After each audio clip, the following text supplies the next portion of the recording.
नमस्कार, top agenda देख रहे हैं आपके साथ मैं हूं ऋतु। बुलेटिन की शुरुआत करेंगे बड़ी खबर के साथ। प्रयागराज से बड़ी खबर, जहां अतीक के अपराध पर आज हिसाब बराबर होगा। एमपी एमएलए की स्पेशल कोर्ट सुनाएगी अतीक को सजा। 18 साल पुराने अपहरण केस में अतीक की पेशी होगी। 11 बजे माफिया अतीक की पेशी होगी। उसके साथ साथ आपको बता दें, पेशी के दौरान अतीक और अशरफ कोर्ट में मौजूद रहेंगे। अपहरण के 10 आरोपियों में सबसे बड़ा नाम अतीक और अशरफ की इसमें अहम भूमिका।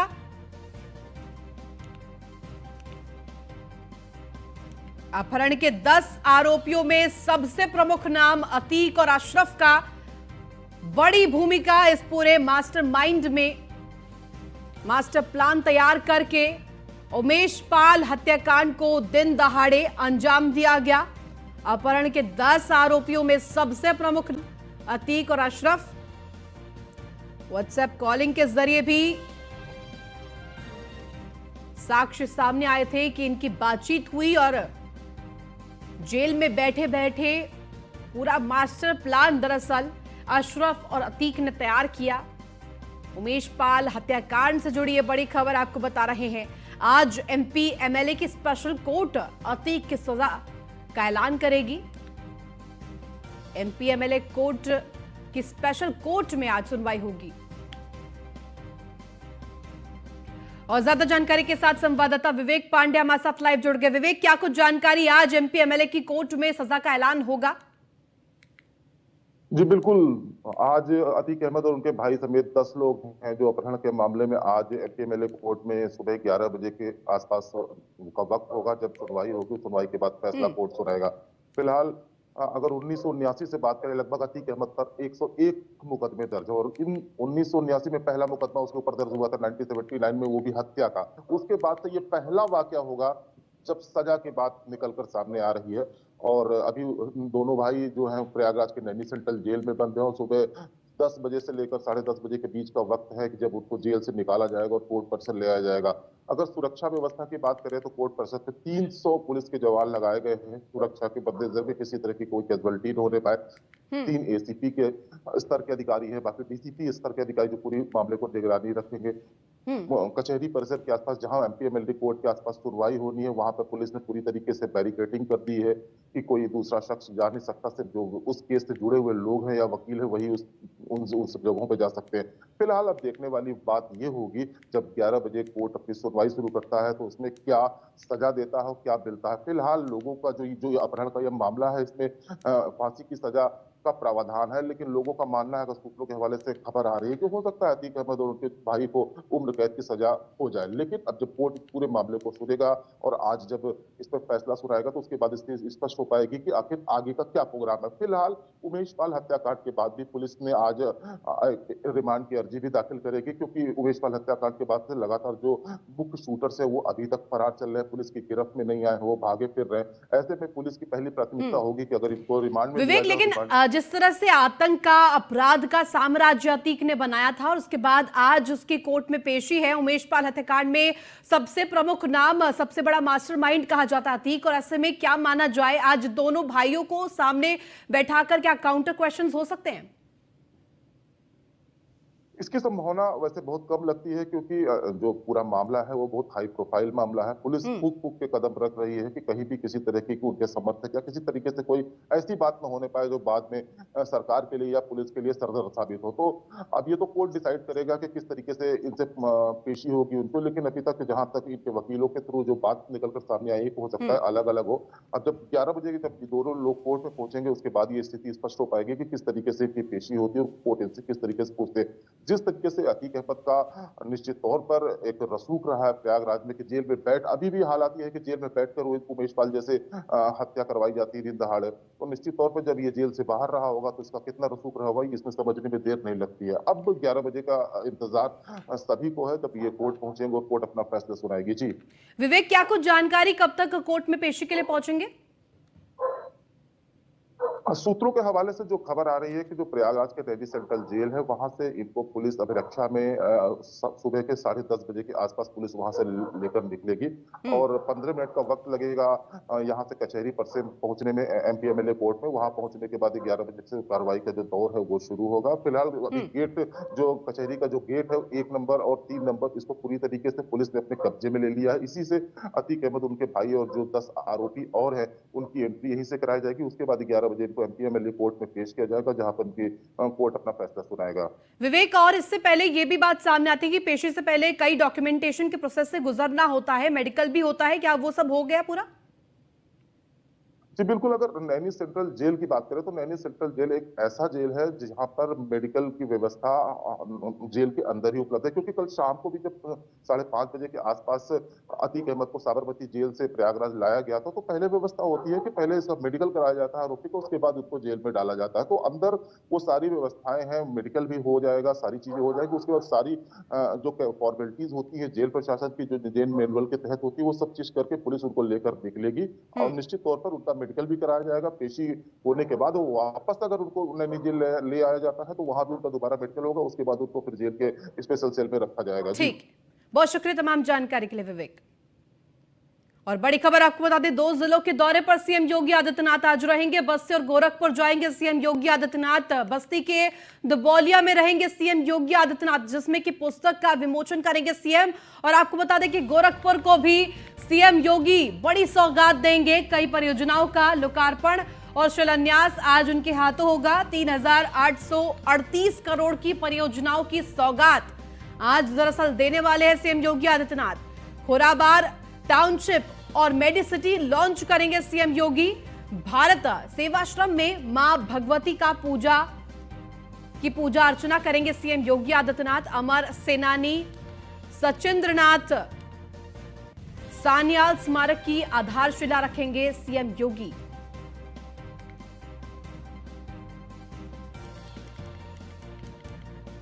तो आज दोनों ही जिलों का दौरा सीएम योगी आदित्यनाथ का कई मायनों में महत्वपूर्ण, क्योंकि करोड़ों की सौगात देने की तैयारी है। सीएम योगी आज गोरखपुर बस्ती दोनों ही जगह पहुंचेंगे और गोरखपुर वासियों के लिए खासतौर पर बड़ी खबर इसलिए भी हो जाती क्योंकि आज करोड़ों की सौगात देंगे सीएम योगी आदित्यनाथ। और ज्यादा जानकारी के साथ संवाददाता हरेंद्र दुबे हमारे साथ गोरखपुर से जुड़ गए। हरेंद्र, क्या कुछ जानकारी? गोरखपुर आज सीएम योगी आदित्यनाथ पहुंचने वाले हैं, क्या कुछ कार्यक्रम प्रस्तावित? देखिए, 3 दिवसीय दौरे पर उत्तर प्रदेश के मुख्यमंत्री योगी आदित्यनाथ गोरखपुर पहुंच रहे हैं। खासतौर से बस्ती मंडल और गोरखपुर मंडल के अधिकारियों के साथ आज समीक्षा बैठक करेंगे।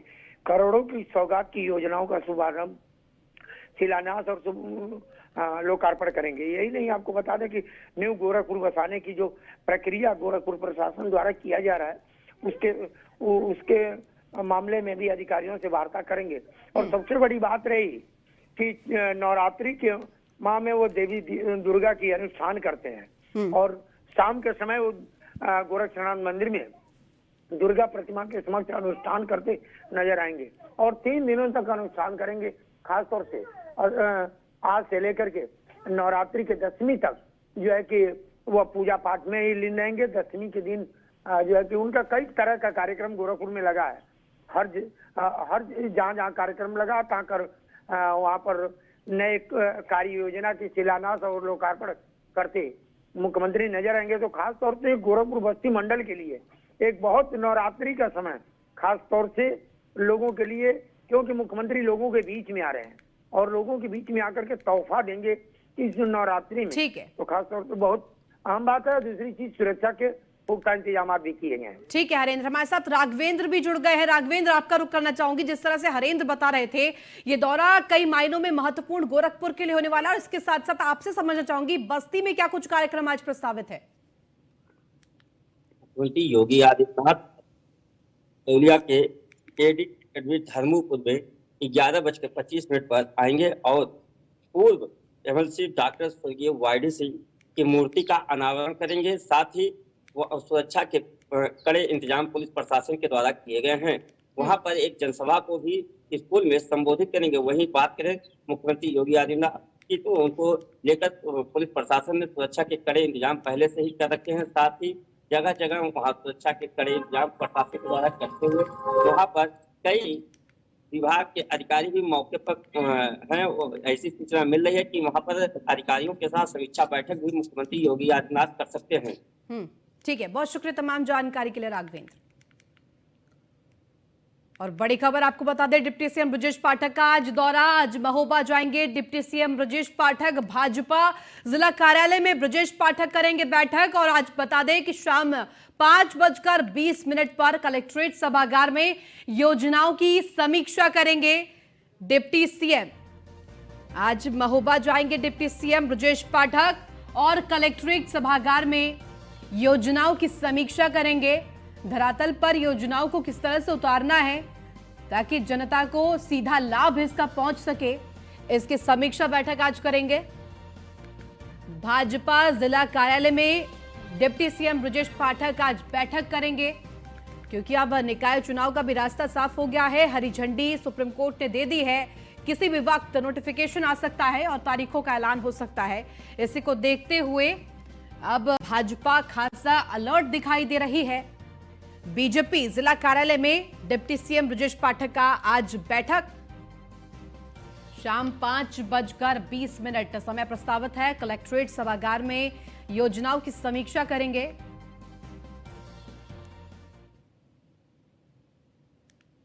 भाजपा जिला कार्यालय में डिप्टी सीएम ब्रजेश पाठक का। और ज्यादा जानकारी के साथ संवाददाता अनुज शर्मा हमारे साथ लाइव जुड़ गए। अनुज, क्या कुछ जानकारी, जिस तरह से लगातार अब बीजेपी प्रयासों में जुट गई है, निकाय चुनाव का रास्ता एक तरफ जहां साफ हो गया है तो अब सारी तैयारियां शुरू कर दी गई बीजेपी की तरफ से। डिप्टी सीएम भी आज पहुंच रहे महोबा। देखिए, बिल्कुल जो है निकाय चुनाव की तैयारियां भी शुरू हो गई हैं। लगभग शाम को 4:15 पे डिप्टी सीएम जो है महोबा पहुंचने वाले हैं। वहां वो सीधे कलेक्टर सबसे पहले वो पार्टी कार्यकर्ताओं के साथ भाजपा कार्यालय में बैठक करने वाले हैं, जहां उनकी समस्याएं हैं, जो पार्टी मीटिंग है वो करने वाले हैं। तत्पश्चात जो उनकी बातचीत रहेगी, उनके बाद वो लगभग 1 घंटे सुनने के बाद वो कलेक्ट्रेट पहुंचेंगे, जहां अधिकारियों के साथ वो बैठक करने वाले हैं। चूंकि सरकार के 6 साल पूरे हो गए हैं, जो सरकार की दूसरी बार मुख्यमंत्री के बनने के बाद जो 1 साल का जो कार्यकाल है उस पर भी जो है चर्चा करने वाले हैं। इसके बाद वो अगर शाम को अगर टाइम भी मिलेगा उनको तो जो प्रशासन के द्वारा बताया जा रहा है वो अस्पताल का दौरा भी करेंगे। इसके अलावा रात्रि विश्राम का भी उनका महुआ में तय है। उसके बाद सुबह जो बताया जाता है कि एक जगह तय की गई है जहां हर घर नल योजना जो चल रही है उसका इंटक वेल का भी इस तरह निरीक्षण करेंगे वो। बिल्कुल, और ऐसे में आपसे ये भी जानना चाहूंगी, क्या कुछ जानकारी कब तक पहुंच पाएंगे वहां पर? देखिए, चूंकि 3 दिवसीय दौरा है, कल वो चित्रकूट पे थे, उसके बाद वो रात में जो है बांदा आ गए थे। आज वो बांदा में कई कार्यक्रम उनके प्रस्तावित हैं। उसके बाद लगभग 2 बजे वहां से बांदा से वो महोबा पहुंचेंगे। जो उनकी प्रोटोकॉल का टाइम है लगभग 4:15 दिया गया है। ठीक है, बहुत शुक्रिया तमाम जानकारी के लिए। खबरों में आगे बढ़ेंगे। नगर निकाय चुनाव को सुप्रीम कोर्ट की हरी झंडी मिल गई है। 2 दिन में अधिसूचना जारी करने की अनुमति दे दी गई है। अप्रैल के दूसरे सप्ताह तक चुनाव कार्यक्रम हो सकते हैं और हाईकोर्ट ने दिया था आरक्षण दिए बिना चुनाव का निर्देश। 10 अप्रैल तक राज्य निर्वाचन आयोग को भेजा जाएगा प्रस्ताव। सुप्रीम अनुमति के बाद तैयारी में जुटा नगर विकास विभाग और अब नगर निकाय चुनाव कराए जाएंगे। हरी झंडी निकाय चुनाव को दे दी गई है। सुप्रीम अनुमति सुप्रीम कोर्ट ने दे दी है और इसके साथ साथ अब तैयारियों में सभी पार्टियां भी जुट गई है और साथ ही साथ नगर विकास विभाग भी चुनाव को सफल बनाकर पूरा कराने के लिए जुट गई है तैयारियों में। कभी भी नोटिफिकेशन सामने आ सकता है और तारीखों का ऐलान हो सकता है और ये संभावना कि अप्रैल के दूसरे सप्ताह में चुनाव हो सकते हैं। 10 अप्रैल तक राज्य निर्वाचन आयोग को प्रस्ताव भेजा जाएगा। सुप्रीम अनुमति के बाद अब हरी झंडी मिल गई है निकाय चुनाव को। रास्ता साफ है। नगर निकाय चुनाव को लेकर सुप्रीम आदेश सुप्रीम कोर्ट का।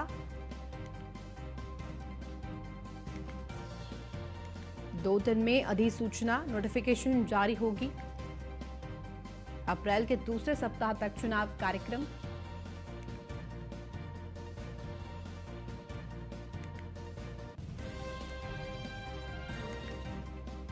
और ज्यादा जानकारी के साथ संवाददाता पीयूष तिवारी हमारे साथ जुड़ गए। पीयूष, क्या कुछ जानकारी, जिस तरह से सुप्रीम अनुमति के बाद अब निकाय चुनाव का रास्ता साफ हो गया है, क्या माना जाए अप्रैल के पहले या दूसरे हफ्ते में चुनाव हो सकते हैं?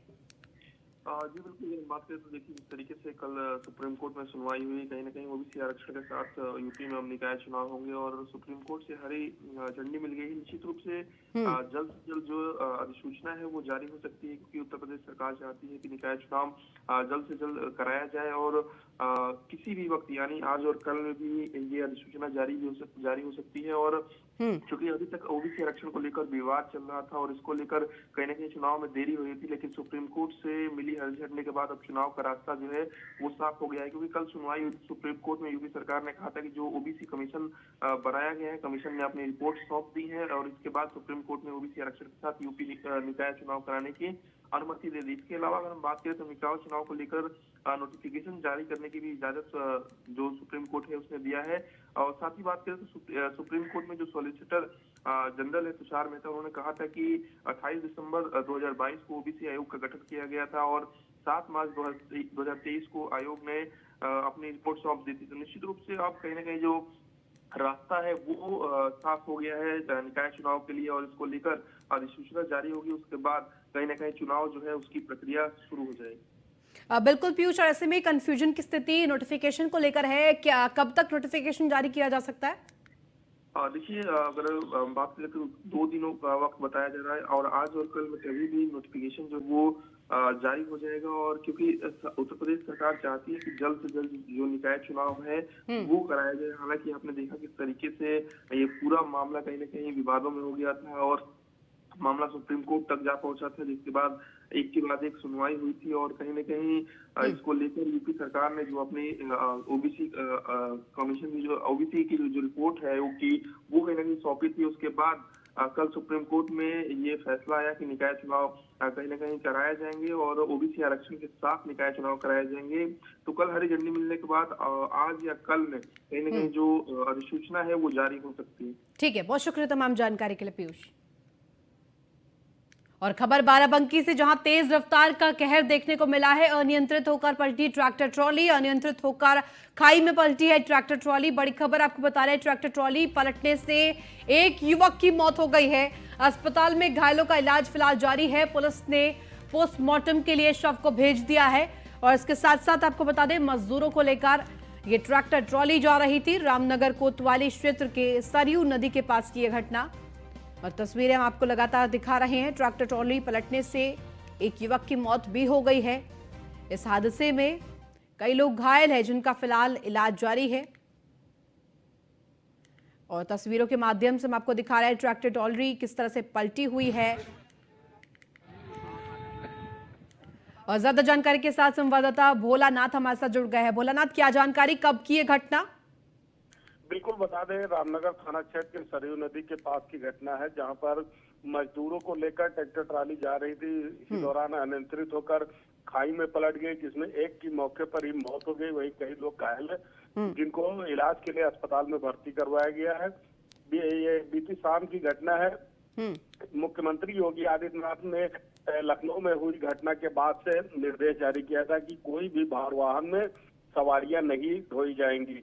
इसके बावजूद भी बाराबंकी में मुख्यमंत्री के निर्देशों का पालन होता हुआ नहीं दिख रहा है। कई बार देखा जा रहा है कि ट्रैक्टर ट्रॉली में सवारियां लेकर ढलने से वाहन फर्राटा भरते हैं सड़कों पर, लेकिन उन पर पुलिस कोई कार्रवाई नहीं करती है। वहीं आज ये बड़ा हादसा हुआ है, जिसके बाद अब देखना यह होगा कि पुलिस कितना सक्रिय होती है ऐसे मामलों में। भोलानाथ, तो इसके साथ साथ इस हादसे में एक युवक की मौत भी हो गई है। क्या कुछ परिजनों की मांग है और इसके साथ साथ कितनी संख्या में लोग घायल है? देखिए, बिल्कुल बता दें, एक युवक की मौके पर ही मौत हुई है। वहीं एक की हालत नाजुक थी, जिसको ट्रामा सेंटर लखनऊ रेफर किया गया है।